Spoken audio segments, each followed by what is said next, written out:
from Colorado. Sorry, Colorado.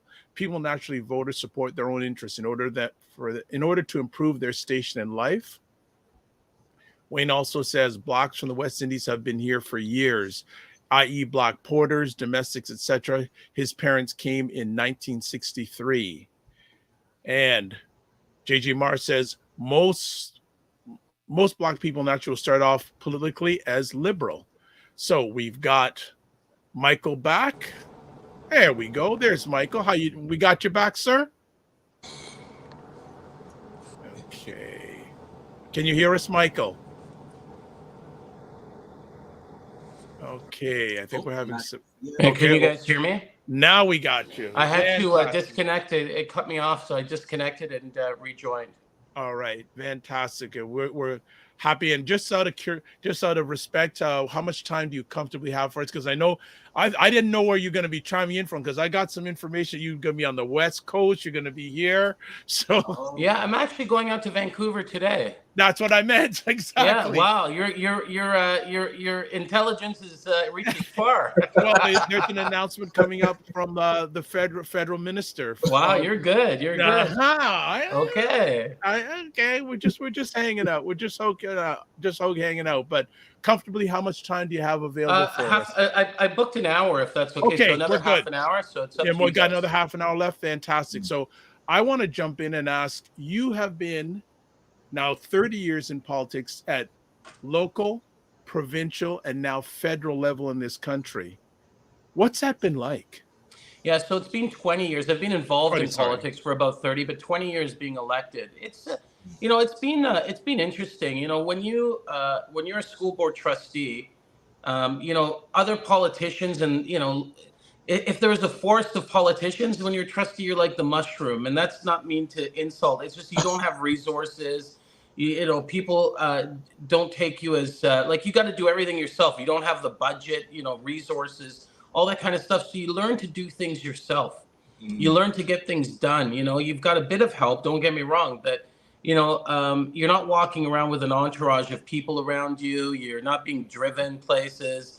It's a very different thing. I actually think all politicians should have an opportunity to go through a school board, because it teaches you the value of real public consultations, how to speak to people, how to work within a crowd.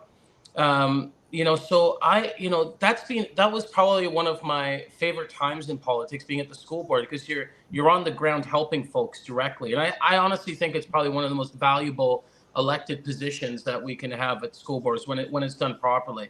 But going from there and then going to the provincial legislature as a backbencher, then as a parliamentary assistant, and then as a minister for 6 years. I did 6 portfolios when I was there, from the Anti-Racism Directorate, Children and Youth Services, Community Social Services, Tourism, Culture, Sport, Pan Am Games, Citizenship and Immigration. It was a really interesting, and at the end, I had a huge political staff. We were managing just under $20 billion of resources. So it was a very hectic kind of environment. You sit in a room and there's 10 bureaucrats across the table, and you're sitting there with your political advisors, and you've got 25 decision points to make, and they could be very very big decisions, like, are you going to open that prison or close that prison? Are you going to close that Children's Aid Society down because they've merged them? There's some pretty big things that people put in front of you, and eventually you kind of bring that to cabinet, but a lot of those decisions are mandated, so you've got to decide. Then we lost power in 2018. I became an independent backbencher with really no voice in the legislature. And then I went to the federal government, where I'm a backbencher again. So I've kind of been all over the place. And the one thing I've learned is that it doesn't matter what position you're in. If you're elected, you have power. You have a voice. Don't waste it. Don't waste your time in this position, because you can actually get things done regardless of where you are, which party. You can actually, champion change. The second thing that I learned is that, sometimes in politics you're the one with the power, and sometimes you're the one with the least power. And if you're the one who has the power, you should never, ever look at your opponents in a way that is disrespectful or puts them down. And I've seen this in the legislature before, where people in the government side are saying, oh, you guys, look at you guys, you're like, just not nice things. And that's not the way politics should be. Going to the backbenches and going as an independent, you have to rely on the goodwill of people who have a little bit more power than you. So, I've learned that regardless of who the person is, what political party they're in, treat them with respect until obviously they disrespect you, but, treat people equally in those environments because they're there to represent their community. They're there to get things done and work with people, regardless of political party, to actually overcome the barriers that are put in place naturally by the party system. And that's how I work. And that's, I think going into all those jobs kind of taught me that, sometimes you're going to be the one who has the power. Sometimes you're not going to be the person who has the power. Work with everyone in order to find a balance. So those are the kind of things I've learned. And it's been an interesting experience for me, 20 years, going from not knowing a lot to really having a full, a full spectrum of politics at this point. I've seen it all, except the municipal stuff for like City Hall. Yeah. Everything but City Hall. Yeah, I've seen all three different bodies except City Hall. A question for you, because I know time will flee fast, and I think it's important. A lot of people want to hear your thoughts on this. What, from your lens, are the pressing issues for Black Canadians as we're chatting today on January 15th, 2024? Basically, still a new year. Yeah. Well, I think the first thing is that, many of the issues that impact the Black community are the same issues that impact all communities, right? And it's affordability and housing. Those two issues are big issues for Canadians as a whole. But I think there's no question, and this is why I always advocate for data collection. Those two issues will impact the Black community in a different way. It'll be the affordability issue will impact and impact Black Canadians in a harsher way than just say the average Canadian. Same with housing. I know that when the statistics I've seen around even home ownership pre-COVID, I think the number was around 26% of Black Canadians own a home. Versus I think the average was like 56 or 55%. Those numbers could be off just a touch, but the point is that home ownership in the Black community is not nearly close to what the averages and what other groups may actually have. So I think those affordability, home ownership are the big Canadian issues, but impact Black Canadians. But also, I think as Black Canadians, the asylum seeker piece has been a specific item that is resonated with Black Canadians, because a lot of the asylum seekers are from Africa. And, so I think that's an issue that, that we're paying attention to, and it's an issue that we need to do a better job on. And that's, I think that's not just the federal government, but the provincial government and the municipality. We need to work together to do what we can collectively to better position asylum seekers in this country. So I think those are some of the issues that are pressing. But there's long-term issues like around education, the justice system. Those are two pieces that have always impacted our community differently. I don't think I have to go into many details, but we are making improvements. The data collection around education, when we saw that there was a 42% dropout rate in the Black community back in 2006, 2007, that number has dropped substantially. Black students are doing better. And I think, it's because of a lot of the work of acknowledging the problem, identifying the issue, and benchmarking it and looking for ways to make improvements. So we've seen some increase by making us as a society aware and admitting that the system was broken. So I think those are some of the issues that are impacting the community in different ways. But hey, we're a very diverse community, and there's a lot of diverse issues that impact some communities, within communities differently, right? So, but I would say that those are the big issues that I'm focusing on today. Okay. All right, and I'm very curious because there's something I didn't hear in the pressing issues. And before I ask this question, I do want to preface it and thank you for being so supportive, being accessible. You came to our first ever ACBN symposium when we were at the BBPA, and now we're celebrating our 5th edition coming up. So I'll make sure you get your invite Saturday, March 2nd, for those that are listening. But I didn't hear you say Black media.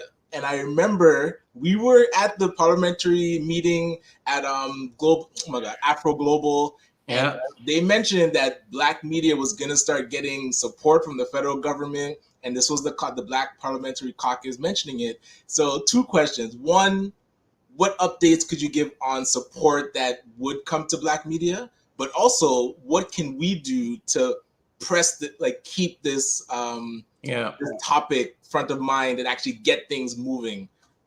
Yeah, well, there are Black media that I know that are out there that have received federal grants. So there are grants that are available that people can apply to, and more specifically with the changes in with the Minister of Heritage in regards to receiving money from the big social media platforms, the big platforms like Google, using that money to reallocate to organizations like Black media that are sharing the news.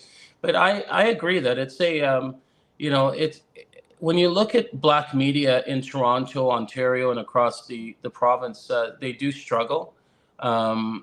Because it is really hard to compete with with a lot of the platforms, but also publications out there. And there's no question that government, I think, needs to support local media because it reflects what's happening on the ground locally. But also, I think the community is going to listen to Dr. Vibe and see the authenticity versus a mainstream publication, and the news will be more relevant and resonate with that specific person in the community, right? So the publications that are out there today, I think they do need to have more support because our media is dying in general in Canada, and when you put the layer of ethnic media on top of that, it even becomes more complex and complicated and challenging in many ways. So, but it is an issue without a question. Okay, we're going to keep on pressing you. Just realize that. That's fine. Yeah. Okay. I wouldn't expect anything less. Okay, good. Just some few quick comments. We're going to ask a few more questions. Global Women Ambassadors Canada, this is really needed. Thanks, Ryan. Hayden Morrison, one of our regulars, says, I listen to a lot of politicians and interact with a few. You're one who's very inspirational. Oh, thank you. Absolutely. You are now the head of this Parliamentary Black Caucus. Now, I guess 2-part question. I like to ask questions in twos, but first of all, can you share with us, because there are maybe a lot of people who are watching this who don't even know what the Parliamentary Black Caucus is. So that'll be my first question. Can you share with our audience that? Yeah, Parliamentary Black Caucus is a group of people who are supportive of the Black community, who may have a large constituency of Black people within their communities, or just really care about the issues, and they come together. So you can be from, you can be Black, you can be white, you can be Chinese, and if you're an elected official or a senator, you can join the Parliamentary Black Caucus. So if you're an MP or a senator, you can join the Parliamentary Black Caucus. The executive is made up of the members of African descent. So we come together to focus on issues that impact the community, and most importantly, how to use the legislative process in order to better position the community. It's fairly new. I know Greg Fergus and a few folks started the Parliamentary Black Caucus in 2015. But it is still fairly new. You have to realize that there's a lot of change in politics, like who represents and who's there. So we've some of the original members are not there anymore. But I co-chair it with Senator Moody. The nice thing about the Parliamentary Black Caucus now is that there's I think 7 or 8 Black female senators in Canada. So because they have they're going to be there, until they hit a certain age, there's going to be some more consistency. So the fact that that's built up, they will be able to contribute a lot more in its longevity. Politicians come and go when they're elected, so at least we'll have the stability there. But the Parliamentary Black Caucus is a group of people who come together to caucus, to collaborate on issues impacting the community and how to use the legislative process to help. Okay, so just going to jump in a few more people. Want to shout out to Ryan Singh. Looking forward to speaking more about the media discourse here and globally, and happy to you on that, Mr. Ryan. Also, Dr. Tachi chiming in from Fort Lauderdale. Oh, wow. Dr. Tachi, host of the livest show about media, tech, and pop culture called Media Scope, going to be coming back on in mid-February, Wednesdays, 5 p.m. Eastern time on Instagram, and then 6 p.m. on Facebook, YouTube, LinkedIn, and other platforms. And she does say, and we didn't say it, happy MLK Day to our U.S.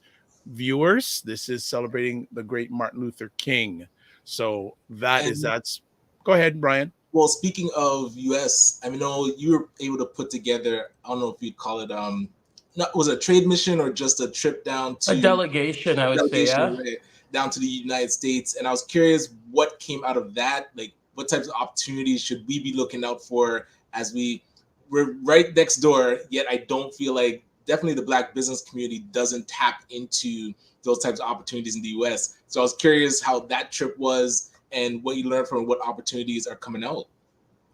That trip was remarkable. Dr. Moody and myself and the members of the Black Caucus went down, and we met with we went to Howard University and met with the big 4 or 5 civil rights organization like the NAACP, etc. We went to the room where the case was built for the the famous case to desegregate the school board, where they actually prepared for the case. And we met with folks from the big civil rights organizations and agreed that we need to work together. We met with Howard University. We agreed to collaborate more, and we went to Washington, to Capitol Hill, and met with the Congressional Black Caucus and, had meetings with them to figure out what we can do to work together. It was the first time Black politicians in Canada and Black politicians in the United States have actually formally met. It's never happened before. So it was a start, and it was more of an introduction than anything else. And, I have to give a shout out to the Canadian Embassy there, because they were very helpful and they supported us a lot. They hosted the ability for us to meet more people at the embassy, and it was a very fruitful meeting, because now we have those relationships, and we're going to build off of that to see what we can do to continue to work with them. The challenge always is that when you do things like this, there's not necessarily financial structures that allow for us to do it in a way that it allows it to be an entity. In the States, they actually have a foundation that they work from that actually pulls everything together. We don't have that mechanism politically here in Canada. So people are just doing it, through their budgets and through their work. But I think there's going to be a time in the future where we do build more capacity as the Black community politically, and look for ways to collaborate more with our colleagues down south. I think there's value in it. Okay. With over 20 years in politics, what's changed?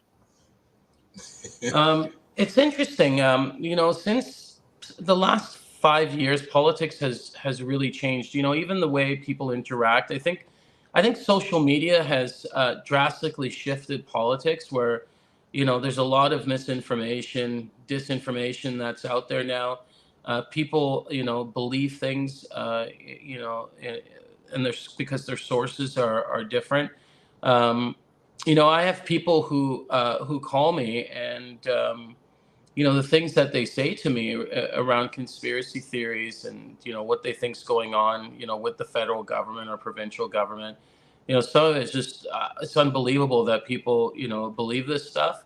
But I think it speaks to a larger issue, and that's you know, our society as a whole. You know, there's a famous book called The Empire of Illusion. It was a book by a University of Toronto professor, and it's called The End of Literacy and the Embrace of the Spectacle.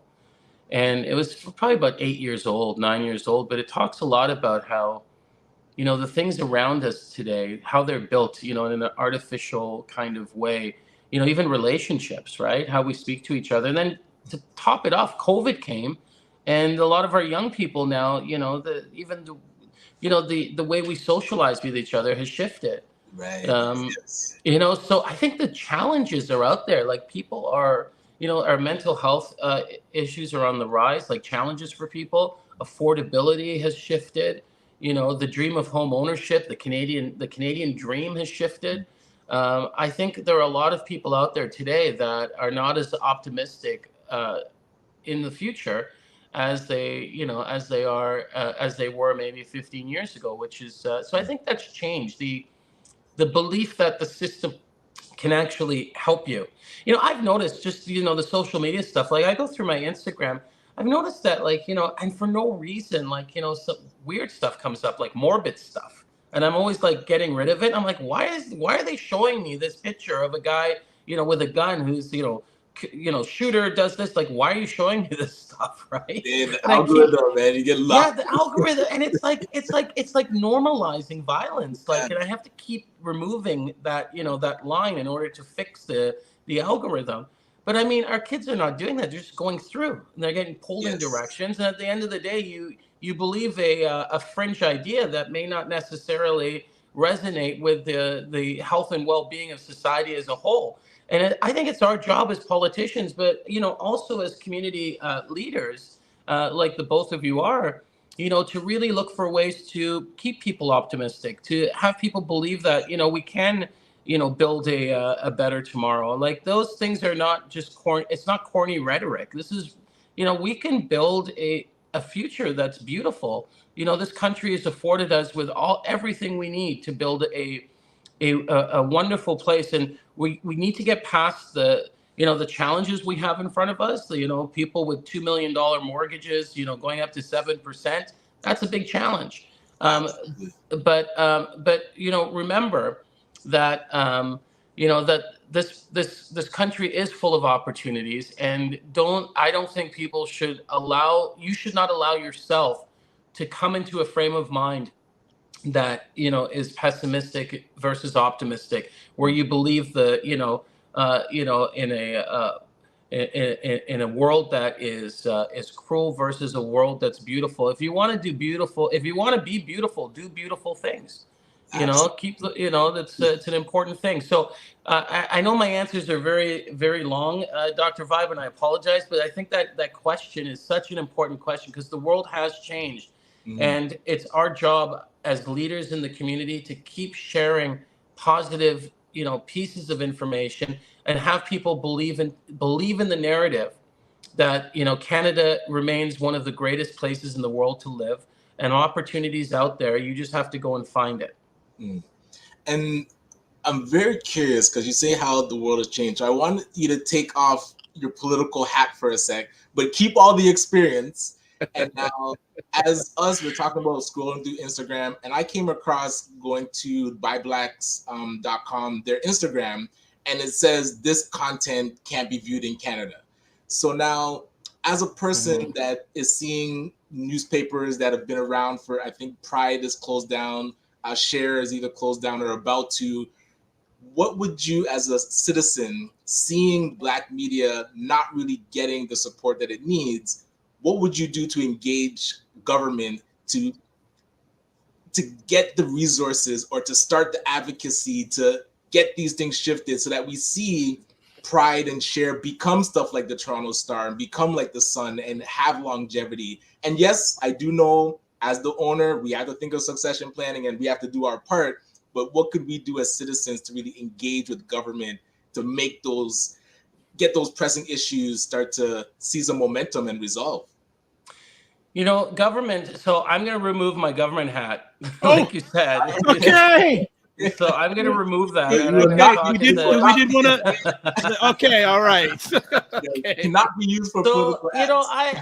I would say that if you ask me what my political human philosophy, the philosophy I have when it comes to the Black community, I would say I'm a Garveyite. I really believe that. Booker T. Washington, the double duty dollar, like this whole philosophy of spending in the community to build up that way. And the reliance on government should be limited. Like the government is not a lifeline. Government is an enhancement. Models are changing constantly. Perhaps the print model, the traditional, I love the Share. I love the Caribbean Camera. I love the Pride, what it's done for our community. Those publications traditionally have been very valuable to the Black community and to the Caribbean community, those publications over the last 20, 30, 40 years, right? Mm-hmm. But the thing is, to rely on people just to pick up a newspaper in a grocery store, that model's it's shifted, right? No. We used to go pick up some jerk chicken and pick up a copy of Share. Mm. That was the approach. Now people are using Uber Eats and they're ordering jerk chicken to their house. So where does that so I think that there are, if you assume that people are making money in this world, which we know what they are, content is making more money than ever before. Mm-hmm. So the big question is, well, how do you deliver the content that you want to deliver? So, media is traditional media is dying. We know this. Print media is dying. Yeah. So, my advice to any publication is to invest more on platforms, invest more on direct delivery, invest more in just new and emerging technologies. So that would be my advice, to look for ways to kind of ride the wave, and rely less on government, but use government. Take every single opportunity to leverage any possible grant that you can get from government, but at the same time build a system that it can weather the storm if necessary. And that's it. It's easy for me to say. I'm not a business person. I'm not an entrepreneur. So, I recognize the challenges, but removing my political hat, that would be my kind of approach if I was doing it myself. Well, I love that, because that's why I started what I started many years ago, because all I had was a laptop, a dream, and this microphone. Oh, I came to your house and I was like, I couldn't believe that. It was so simple. The first interview we did, that was 20 years ago, right? Easily. You were lightning years ahead of everyone else. Well, and I know you got to go. I think you're a time traveler, my friend. Thank you. Well, hey, maybe Marvel will do a series on me, the OG time traveler, right? I know you got to go, but a few quick things. I don't know if you remember a bookstore, Burke's Bookstore. Remember that?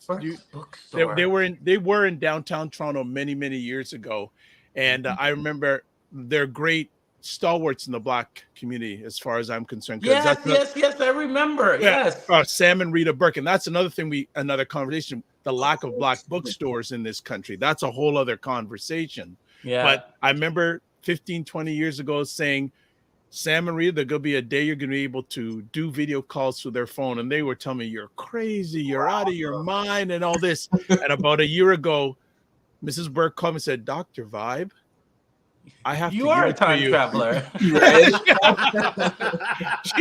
So Came with the news. yeah, so she said, you were absolutely right. Mm. So we have to stay ahead of the curve, and we have to, as just piggybacking what you're saying, Mike, we got to control our narrative, and we have to control our properties, because Yeah. you have to know your value, and you just got to keep on keeping on. It's a journey. It's not a race, especially in these digital warfares. And we, we want to do things like this, but I always think about the fact that when it comes to the very basics in life, like groceries and beauty products, like we don't even control that, There as a you go. community. That's the most basic thing. There you Food go. and just daily use, Yeah. Daily coconut things. cream to Yeah. to Huge hair industries. products. Like we don't even control that within our community. And Yeah. how can we expect to control, other parts if we can't control the basics? So, if I was an entrepreneur, this is what I would do. Here we go. I would put together a collective There you go. I knew that was going to of come up. 500 people who put in $500 a piece, and I would open up a cooperative a beauty product place, knowing that all the profits go back into supporting the community. That would be my first step if I had the time and the ability to do that.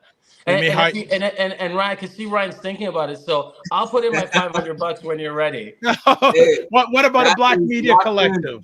There you go. There you go. 500. Like, why not? Why not? Okay. All right. So, Michael, you've given us 2 minutes more than you promised, but we value your time. Want to say thank you for taking the time, as always. More importantly, we want to say blessings to you and your family, because I know you do a lot of hard work, but you do have a family, and most importantly, want to hail up you as a father, a Black father, and a Black man, and championing Black people, not only in this country, but globally. Well, I want to say thank you to both of you, because, I know the work you do, and it's not like you just decided yesterday to start doing this. Like you're dedicating, like a lot of time to sharing information, good information. And it goes back to that point that, I believe in optimism. I believe in a bright future, and what you're doing by sharing positive, good information with folks. And Ryan, the work you're doing, to support Black business and that mentorship, to me, you're both building the future. And I want to say thank you for the work you're doing. I recognize it. And I'd love to come back on the show anytime in the future. Absolutely. Hey, and we might lock you into a monthly segment. So no, be careful now. No, it's all right. Okay, guys, I have his phone number, people, but I'm not giving it to anybody. But I'm going to be texting today to have an offline conversation of Black media. That number hasn't changed, and that's another great business little tip. Don't change your phone number unless you. Yeah, it hasn't changed in 25 years. People come to me like, Michael, can I get your number? I'm like, you have my number. And then I call the person, and their phone rings, and they see my number. I'm like, you have my number. It's there. Yeah, you have my number. All right. Well, Michael, want to say again, blessings to you and your family. Blessings to you on what you have done, are doing, and will be doing. And please don't be afraid to reach out if there's anything we can potentially help you with, because we know it's not just staying you, it's going through you. Yeah, well, thank you so much, and you guys have a wonderful day and a great week. And safe trip out west, by the way. Thank you. Thank you so much. And say hello to Minister Kara for me. We have actually had her on the platform a few times. She's amazing. Yes. She works hard, and she does a great job. Absolutely. So okay, take care, guys. All right, have a great one. Take care. Bye-bye. All right, Michael Coteau. Absolutely. So this broadcast was brought to you by Ryan Knight. Right. Hey, we have to be persistent and consistent. So yes. So we heard him there. We heard him. So like I said, people, I got his phone number on this. So you know, right in the after I finish, I'm gonna say, okay, when we gonna have a meeting and talk a little bit more about this stuff. That's right. We got a couple commitments. We got beauty cooperative, $500. We want to see the government start to support Black media. We are going to press on that. And definitely, like you said, he'll be back. But I want to just quickly give you your flowers, because with your persistence and consistency, you've been able to create these types of platforms where we can have these conversations. So I want to say thank you to you, because it has, I think you might be getting close to like 3,000 plus conversations. Or it's 5,000. Is it over 5,000? If you take out the ones I've done on my platform and other platforms, it's over 5,000. Actually, you're reading my alleged mind. The other day, I was going to say, how many episodes of the Morning Vibe have we done? So I'm gonna see if I can get. I'm gonna get one of the students to figure that out for me, because I said I don't want to make the time to do that. I'll have someone else to do it. Let's just chat. Okay, so good idea, but we don't control the production. You talk about Michael's idea. That's the real thing. Yep, and also they say the producers will still edge us about. It's true. You got the distribution, distribution and production. I think even more distribution is more than key, because look, banks don't own money, but they own the distribution of money. Right? They don't print it. The Bank of Canada prints money. And what did Prince say? What was the? Okay. Prince said he said that. Content is king, but distribution is the emperor. Yes. Think about that. So Global Women's Ambassadors, very enlightening session. You're highly appreciated. Thank you. Well, follow if you are not following on YouTube, do it, please. Hayden says, how can we get 500 of us together with $500? That'd be so powerful and united. That's a good question. Hey, we shall have that conversation. We'll probably do a whole episode about that. I told him the other day, what did you see? That's like you. What did you tell? We missed the message before it. Yeah. Well, I didn't see the message before, but Dr. Tachi, of course, yes, they should look to digital platforms. Absolutely. And, good segue. Dr. Tachi, she was on last Friday, by the way. She is going to be very soon starting Indie Soup Media, which will be an independent creators digital platform that's going to be based out of the US, that will have this type of content from Black Canada on it. So that you can introduce Roger and Camille from By Blacks, because about the 5,000 episodes. Okay, yes, Fitness. Wow. All right, but that's but this great thank you to Michael, really and truly. I have to say big ups to him. As I said, I've known him for a long time, and I've just seen him. Like the first time I met him is like a 5-minute drive from here, coming out of a hamburger place. Okay. And now he's getting driven around. Flown around and driven around. Flown around, yes. Flown around. And it's interesting, you talked about the control of media, and I heard a very interesting perspective yesterday from Dr. Boyce. He was talking about the whole Shannon Sharp, Cat Williams thing.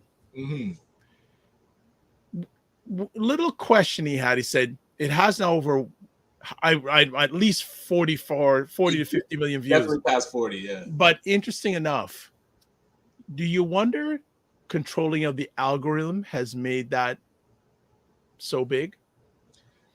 And I think you mentioned this when we briefly talked about it, where what is getting pushed out there? Is it the crabs in the barrel stuff about us? That's what I mean. That's where I was like, but the algorithm's against us, but we have to then pull out the actual progressive empowerment things, so that, man, the algorithm controls the way that we think and the way that we talk in daily life. We let it. It's hard to get away from it. Like even Michael was mentioning, when you're scrolling through, you have no control of the algorithm unless you create your own algorithm, like what Dr. Tachi is doing with Indie Soup.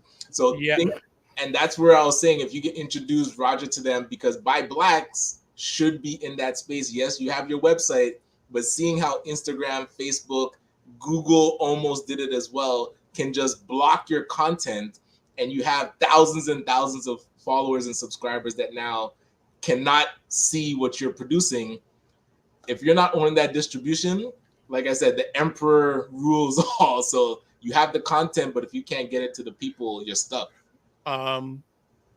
Hayden says, by the way, I'm person number 1 for the 500. There you go. The you're number 500 project. What do you mean 1? There's already 3 committed, so we got number 4. But Hayden, we appreciate you. So here's an interesting question.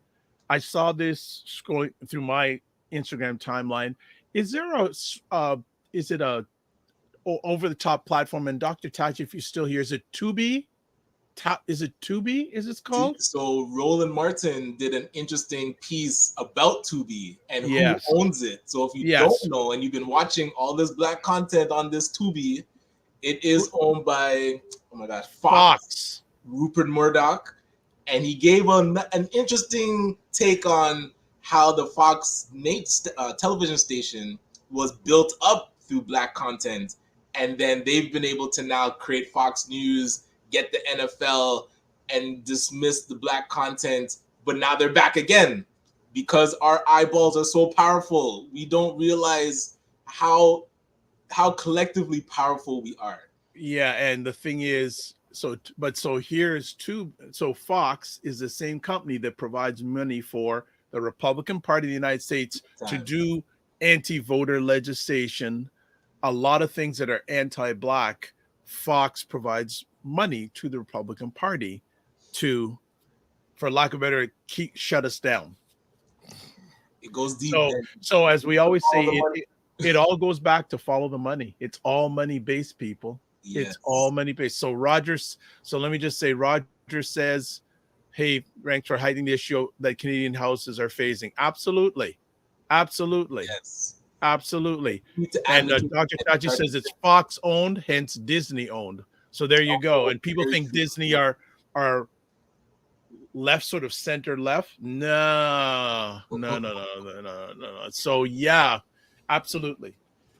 So the black media piece never goes away, but also Isaac Hayes III did and Isaac Hayes III has a platform called Fanbase, which is black owned.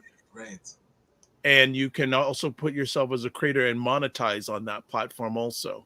And I sent them an email because they were doing a crowdfund campaign and residents from Canada weren't allowed to participate. So I was like, yo, you got to open it up so we can support. Did they ever answer you? No, they said the platform wasn't built to accept Canadian. I had to do it through my US. It was a mess. But yes, Fanbase. Actually, and it's funny, I met digitally Isaac Hayes through what's the name? I'm forgetting that audio platform that was I haven't been on it for a Clubhouse? while. Through Clubhouse. Oh, okay. And we knew of each other, and I sent him about 3 months ago 2 messages. Would love to have you on so we can get support, like black Canadian support of your platform. He never responded, but that's okay. Yeah. I put it out there, no problem. Yes. I put it out there, but yeah, so it's so see, family, we are pressing for black media. And it definitely is something that is important, and it becomes more important every day because look, any money that we would make, we ain't gonna support outlets like Fox. Jeez. But this is where we don't realize how we support it with things that get put out, and we don't understand, like you said, follow the money where it actually lands. So something like Tubi comes on the scene, and then they put this black content, so people start talking about it. It's like, oh, let me check out this thing, but you just think it's kind of surface level. Oh, another platform, but everything, the money all flows somewhere, no matter what platform it is. And even the question came up about Shannon Sharpe and who's actually producing what he does. And because he kept mentioning like, oh, I don't know if I have a show after this. It's like, who's he talking to? Because somebody's clearly... Okay, so here's a little bit interesting story about Club Shay Shay. So we'll even go back. So people have to realize Shannon Sharpe, up until about a few months ago, was on Fox, a Fox program called, I can't remember what it's called, with Skip Bayless. Okay, right. They were on for a number of years together. Okay, that's a Fox property.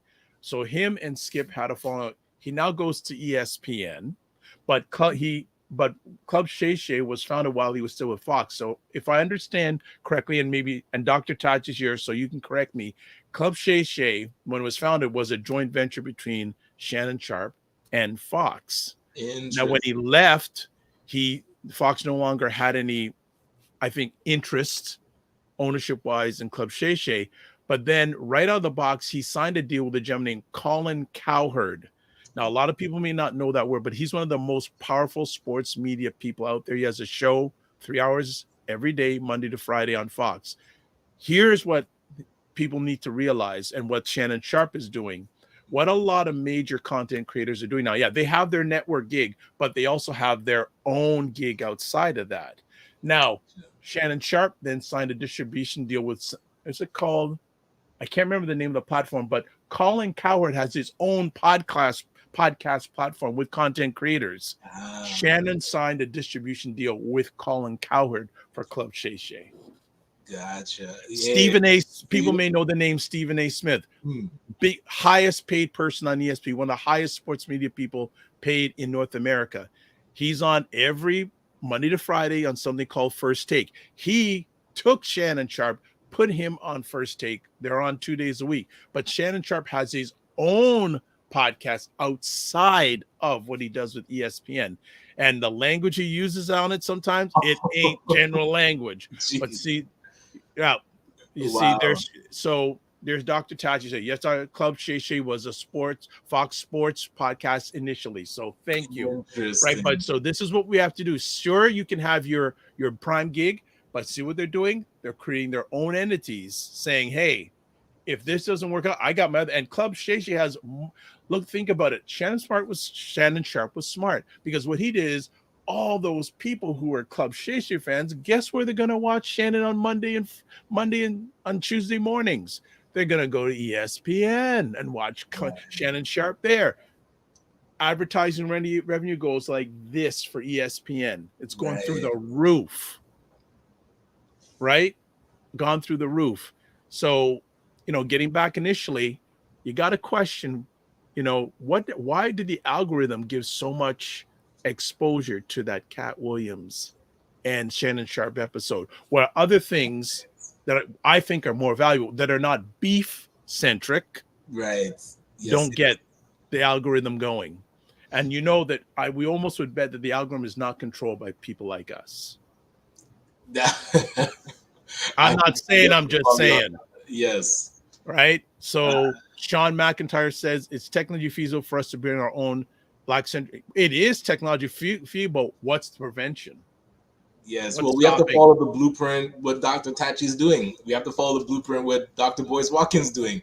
We have to follow the blueprint. Even Dame Dash created his own streaming network that not a lot of people know about. So there's the technology there. It's out there. Yeah, we just have to bring the collaboration or doing it on your own. Like, much respect. Some people may have their challenges with Boyce Watkins, but he has done it through hard sweat on his own. He's had and now he is just now looking for collaboration, but he's done, if you think I've done a lot with 5,000, he's done over 20,000 YouTube broadcasts. Like, if you want to follow Boyce Watkins, sometimes he's on 3, 4, 5 times a day. Right. And that's not including his YouTube shorts. Oh my gosh. Right. So his wife, Dr. Alicia, calls him a juggernaut. He is he's always chugging. He's always going. So that's it for today. A wonderful conversation as always. We want to thank everyone for hanging out with us today. So what's going on with you for the rest of the week, Ryan? So it is jam-packed. Michael Coteau, he mentioned pushing and getting these grants. So this week we have a lot of grant workshops happening because of the Foundation for Black Communities. They have their big grant, which is between $40,000 to $250,000 for Black community projects. So you can be an incorporated nonprofit, and you can also be an unincorporated group collaborative. So we're showing the differences between how to apply. Today, Friday, January the 15th, Monday at 6:30. Monday, not Friday. And also on Friday, we're doing a session. So we're tackling the different streams. And yes, if you're interested, definitely tune in or check out my YouTube channel where we did an overview of the grant. So if you don't know about it and you're hearing about it for the first time, go watch that. And then if you're interested, come join us and we'll help you write the grant. So yeah, that's kind of... You still want me to do this media thing, eh? Put together the collaborative, man. Oh. It only takes 2. If you know one other person that's interested, that's all. Well, the other person I'm interested would be interested. He's an incorporated too. A nonprofit? He's incorporated. He is a for-profit, not for profit. But that's what you need. You need if you're not a nonprofit, you can create a collaborative group that's unincorporated. So you don't have to have an incorporated business or nonprofit and still be able to apply. Okay. So send them a note, be like, hey, if you want to work on this Black media thing, we can possibly get some resources behind it. All right. So first things first, you can watch replays of this show on the Dr. Vibe Show on YouTube and Facebook, Afro Caribbean Business Network, Facebook and YouTube, and Ryan O'Neill Night YouTube and LinkedIn. Next up, subscribe to the Dr. Vibe Show on YouTube and also hit the notification button. Also follow the Dr. Vibe Show on Instagram, Facebook, and LinkedIn. Advertise your business, product, or service like the McMillan Group always does on Mondays. Contact me, dr.vibe at the drvibeshow.com. Also join the Discord group. Ryan, you know what? The link you gave me on Friday, I deleted by accident, so I need to get again because I want to put it in the Discord group. All right. Coming up on Friday's show, Ray McMillan's going to be talking about real estate investing risks and how to avoid them. We got some other comments here. Yes, Fitness IQ is going, looking about something. And then Ryan, he's talking about me, LOL. Yes, I am talking about him. Good. he knows I am. Hey, So I'm gonna very familiar with grants, so he can definitely. I would be more than happy to go in with Dr. Dundas and the first. I call her his wonderful wife, Camille. I call her the first lady of media. Yes. So I'm going to. So I have a Dundas communication today, and I have a Coteau communication today to get done. So those things are going to get done. So that's it. That's all. Thank you everyone for watching live and on the replay. It's appreciated, not taken for granted. So live your life as a dream. If you can dream it, you can make it. Sometimes you have to get small to get stronger. Block assumptions and then aim bigger, aim higher, aim wider.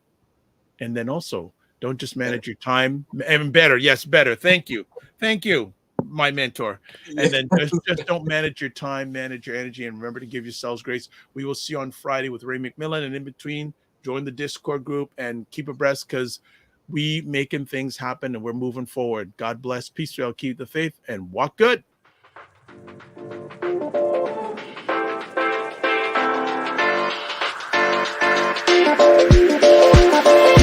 Here we go.